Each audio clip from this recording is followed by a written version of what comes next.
सुशील केडिया जुड़ गए हैं अब हमारे साथ और उनसे बात करते हैं इस मार्केट पर क्या स्ट्रैटेजी रहेगी। सुशील, गुड मॉर्निंग। Good morning. पहले तो मार्केट पर अपना व्यू दीजिए। इस समय एक बुलेट ट्रेन की तरह ये मार्केट चल रही है, यहाँ पर क्या व्यू होगा? तो देखिए, मार्केट में पहले अगर हम इंडेक्स की बात करें,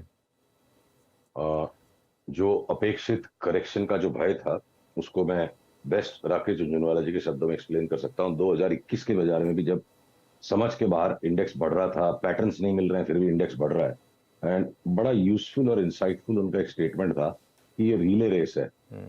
जो समझ गया वो खिलाड़ी, जो नहीं समझा वो अनाड़ी। तो करेक्शन आ रहे हैं, सारे स्टॉक्स लार्ज कैप्स बहुत हेविली ओवरबॉट हैं, बट टाइम टू टाइम अलग अलग सेक्टर्स में करेक्शन आ जाता है, दूसरा कोई सेक्टर संभाल लेता है। जैसे आपका आईटी बुरी तरह उछल गया लास्ट 3 दिन में, पूरे इंडेक्स का कलर चेंज कर दिया आईटी ने। तो एक तरफ वो चीज, और अगर कल कोई 10-12% का अगर निफ्टी में करेक्शन आ भी जाएगा, तो जो दूसरी बात वो हमेशा कहते थे, तेजी में सबका बोलबाला, मंदी में सबका मुंह काला। मतलब कोई शॉर्ट कर भी लेगा तो कोई 100% शॉर्ट सेलर तो अपने करियर के बिगिनिंग में हो सकता है, जिसने थोड़ा बहुत भी वेल्थ एक्यूमुलेट किया है, वो अपने टोटल पोर्टफोलियो का 20% शॉर्ट कर लेगा, 30% शॉर्ट कर लेगा, 50 कर लेगा, तब भी बाकी 50% माल में तो मार खाएगा ही। तो फायदा सबका तेजी में ही है। चल रही है तो चलाते रहिए। और अगर हमें इंडेक्स के अंदर एंट्री एग्जिट्स पकड़ में नहीं आ रहे हैं, तो मच मोर एफिशिएंटली कैपिटल 3 गुना, 4 गुना, 5 गुना रिटर्न इंडिविजुअल स्टॉक्स में दे रही है, उनमें लगे हुए हैं। पर अगर अगर ये वन वे रैली है भी, तो बस सबका अपना अपना सिलेक्शन है, जिसका जिस पे हाथ बैठ जाए। हमारा हाथ बेटर बैठ रहा है बी ग्रुप के स्टॉक्स पे, वहां रिवॉर्ड रिस्क भी ज्यादा मिल रहा है, और टाइम टू टाइम जो सेक्टोरल करेक्शन आएंगे उनमें शॉर्ट में भी पार्टिसिपेट करेंगे। चलिए, तो मार्केट की बात होगी। स्टॉक्स में इस समय कहाँ दाम लगा रहे हैं आप फिर सुशील जी? आपकी आवाज नहीं आ पाई आखिरी लाइन। स्टॉक्स में इस समय आपकी बिग कॉल्स क्या होंगी? तो देखिए, अगर आप बीएससी की तर्ज पे, क्योंकि हर बार बीएससी की बात उठती है, इस बार आपके बजाय मैंने उठा ली, तो अगर मेरी स्क्रीन पे ये सारेगामा की अगर चार्ट दिख पा रही है, जिस पर हमने पास्ट में भी आपको एक बड़ा बाई कॉल दिया था यहाँ से कि 316-17 निकलेगा तो 700 की चाल शुरू हो जाएगी। 700 की चाल आने के पहले एक राउंड इसने ये जो 450 440 तक का करके छोटा सा करेक्शन दिया। अब ये स्टॉक वापस निकल पड़ा है, और मुझे लगता है अब ये जो चाल शुरू हो गई है 700 के पहले रुकनी नहीं चाहिए। देखिए, खाली चार्ट्स पे भी काम नहीं होता है, पीछे अंडरलाइन फंडामेंटल्स ही चार्ट्स बनाते हैं। तो बहुत कम लोग इस बारे में कोई विचार कर रहे हैं, कहीं ये बात पे कोई डिस्कशन नहीं हो रहा। एनसीएलटी ने ऑलरेडी डीमर्जर का अप्रूवल दे दिया है, और इनकी जो डीमर्ज्ड एंटिटी के अंदर में सारा का सारा डिजिटल ई कॉमर्स बिजनेस जो चला जाएगा, तो उसी बात पर ये चार्ट बनी है, और उसी बात पर ये चार्ट के ऊपर में इस तरह की मूवमेंट्स हैं। तो मुझे लगता है Saregama is the next BSc type of one way movement, exactly identical वैसी चार्ट है। और फिर चाहे अब आपके देखिए सनटेक रियल्टी बहुत भाग गया, तब इंडिया बुल्स रियल्टी पीछे से चलना शुरू हो गया।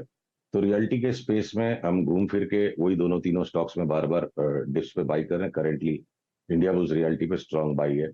और अगर अगर बाकी जितने भी हमारे जो कैश के स्टॉक्स है, किसी के अंदर में भी टेक प्रॉफिट करके निकल जाने का कॉल नहीं है। 5-10% की करेक्शन आ सकती, सब में 40-50-60% के ऊपर जगह दिखती है।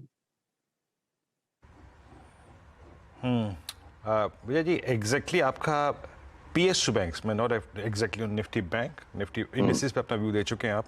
पीएसयू बैंक्स पे bank of Baroda, Canara bank, SBI, यहाँ पर आपका व्यू क्या है? इस पर कैसे प्ले कर रहे हैं आप इनको?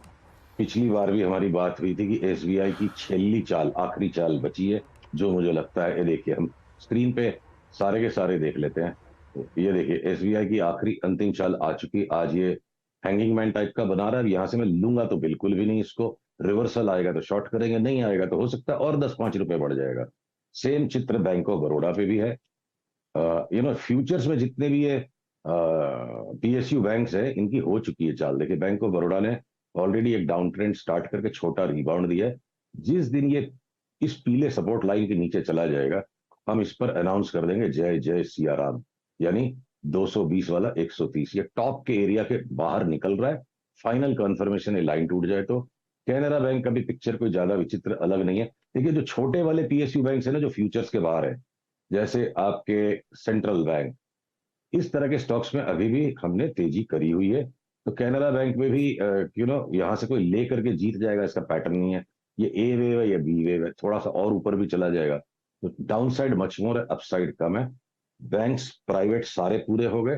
फ्यूचर्स में जितने भी पीएसयू बैंक है जो बड़े वाले, उनकी भी चाल पूरी हो गई। अब जो बचे हैं छोटे वाले बैंक्स, जैसे सेंट्रल बैंक हो गया, या आपके आईडीबीआई बैंक हो गया, और या फिर जो कंप्लीट अंडर परफॉर्मर, अगर आपके बंधन बैंक पे देखिए, अनुज का जो पुराना कंसेप्ट मार्केट प्री पोजिशनिंग, खराब रिजल्ट, हताशापूर्ण रिजल्ट, सारे ही पैरामीटर्स पे इस तिमाही के नतीजे बहुत ही निराशाजनक आए। तो भाई इस निराशा को तो बाजार ने पहले ही नाप लिया था ना, ये देखिए कैसे घटते चला गया था ये। तो पैटर्न कंप्लीट है, WXY XZ, ये करेक्शन कंप्लीट है चार्ट पर। और ये 5 वेव पैटर्न अप जो यहां से शुरू से निकला था, ये जता रहा है कि लॉन्ग टर्म बॉटम बंधन बैंक का होने के बाद अब इतने खराब रिजल्ट पे बंधन बैंक एक हायर बॉटम बना रहा है। तो 2-1 दिन की बात है, जिस दिन ये 222-23 के ऊपर बंद हो जाएगा, हम इसमें 100 रुपए की तेजी का कॉल अपने क्लाइंट्स को भी देंगे। और अगर आपसे वार्ता होगी अगले मंगलवार स्टॉक पे, तब तक अगर उसके ऊपर बंद हो गया होगा, तो जो सीरियसली कंप्लीट अंडर परफॉर्मर्स हैं, सिर्फ उनमें जगह बची है। परफॉर्मर्स ने अपना सारा काम कर दिया बैंकिंग सेक्टर की, यही समरी मेरे को लगती है। फार्मा में आपका कोई चुनाव, फार्मा में ट्रेड कैसे कर रहे हैं? बायोकॉन आपकी कॉल थी 268 पे, इस दौर के हाईएस्ट रेट पे जोन पे ट्रेड कर रहा है। और कोई ट्रेड आपका फार्मा में? बायोकॉन में 550-600 का भाव आने तक हम उसका भाव नहीं देखेंगे, 10-20 रुपए की परवाह करेंगे, 300 रुपए की तेजी छूटेगी, लगेगा 1.5 साल। छोटे वाले शिल्पा मेडकेयर, बायोकॉन, ये जितने भी छोटे वाले सारे स्टॉक्स हैं फार्मा में, वो हम सब बरकरार रहेंगे। और लार्ज कैप्स, डॉक्टर रेड्डी, सन फार्मा, इनको जब जब इंडेक्स के साथ कोई सेल सिग्नल आएगा, या आपका इवन डीवीज लैब, इनको हम शॉर्ट सेलिंग में यूज करेंगे, लार्ज कैप्स को शॉर्ट सेल करेंगे, और smaller and mid cap pharma stocks को हम दबोच के बैठे रहेंगे। अच्छा, आईटी में एक बड़ी तेजी शुरू हुई है पिछले कुछ दिनों में, और खराब नंबर्स के बावजूद स्टॉक चल रहे हैं। यहाँ पर कोई पिक्स आपकी, क्योंकि यहाँ पर अगेन शायद वैल्यूएशन कंफर्ट भी है तो स्टॉक्स चल रहे हैं। लार्ज कैप आईटी पर क्या व्यू होगा? अनुज, अपनी बात कई बार हो गई इस बारे में, आपने बहुत ही बढ़िया, आपकी एक एडिटर्स राउंड टेबल मैंने देखी थी कहीं ट्विटर पे या यूट्यूब पे, जहां आपने इन्फोसिस के बॉटम को बड़े आपने अलग तरीके से पकड़ा था। और उसके बाद से आपकी मेरी करीब करीब एक सहमति है कि कुछ भी हो जाए, बाकी किसी भी स्टॉक को हम बेच ले, हम ये आईटी के स्टॉक्स को नहीं बेचेंगे। हमारी इन्फोसिस में यहाँ पे भी बात हुई, यहाँ पे भी। तो अब ये जो इतना बड़ा फ्लेयर अप आ गया, आप देखो आरएसआई ओवरबॉट हो गया, जिगरा करके लेने का टाइम यहाँ पे था 1267 में, यहाँ लेकिन न कोई बहादुरी है न कोई समझदारी है। इनको हम टेक प्रॉफिट करने के लिए आप कोई भी अपनी ट्रेंड लाइन यूज कर लो, जो भी एक तरीका है, अपने एग्जिस्टिंग लॉन्ग्स को बचाना है, हर भाव पे लेते नहीं जाना है।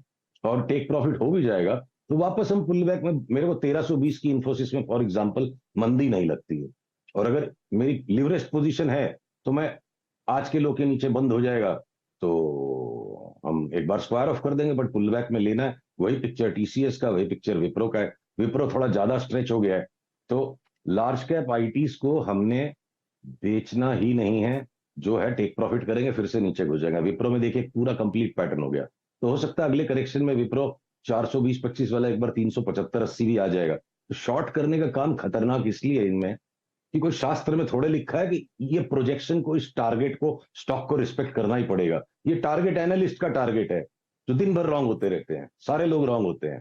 तो टारगेट के हिसाब से आप शॉर्टवर्ड हर चीज को शॉर्ट नहीं कर सकते। बड़ी चाल है ऊपर में, जिसका सूचक है कि ये 5 वेव पैटर्न बन गया। इस तरह के स्टॉक्स को लो, प्रॉफिट खाओ, साइड हट जाओ, फिर नीचे आएंगे दोबारा लो, इनको शॉर्ट्स नहीं कर सकते। तो आई मेंटेन कंटिन्यूअसली, आईटी को शॉर्ट करने का समय गया। ये कंप्लीट अंडर परफॉर्मर अब आगे का आउट परफॉर्मर है, और जो ऑटो और बैंक्स जो सीवियर आउट परफॉर्मर्स है, आगे पीछे साइकिल घूमेंगी, वो अंडर परफॉर्मर बनेंगे।